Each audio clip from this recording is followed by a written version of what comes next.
In college, Scott Norton hosted the craziest parties.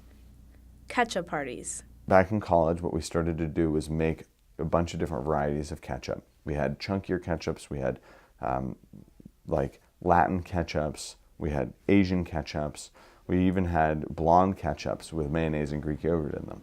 And he invited all his friends over to try them.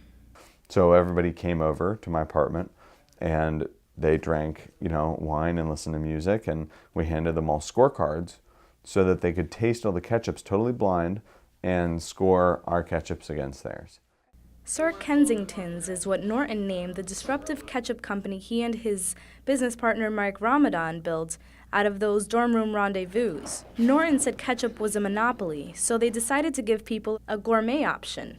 Or four. I'm a traveling ketchup salesman. John Miller and Norton have been friends since preschool. The one thing that I've really realized about Scott is he knows a lot about a lot of things. Ketchup is about a 500-year-old condiment that started as a Chinese fish sauce, but way before the tomato was even known to the Western world. In 2010, Norton and a friend traveled to 23 countries in Asia on folding bicycles and blogged about it on asiawheeling.com. Spending 10 months doing that taught me a ton about how to talk to anyone, how to communicate with people when you don't speak their language. Norton learned a lot more about how to impress people. During Asia Wheeling, we had learned that in the Middle East, if you don't have any kind of facial hair, then you won't be taken as seriously as you would, as if you did. It's just kind of the same thing as wearing shorts.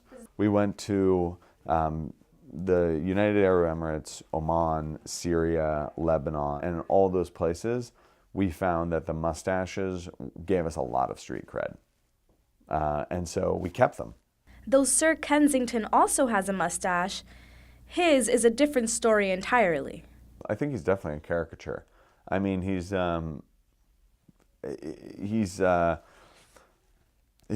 serious, I mean, Sir Kensington himself has a sense of humor, and he too is humorous because, he has his own character flaws. Sir Kensington is an old monocled Englishman, and Norton's just a California kid living in New York and loving it. Emily Martinez for Columbia Television News.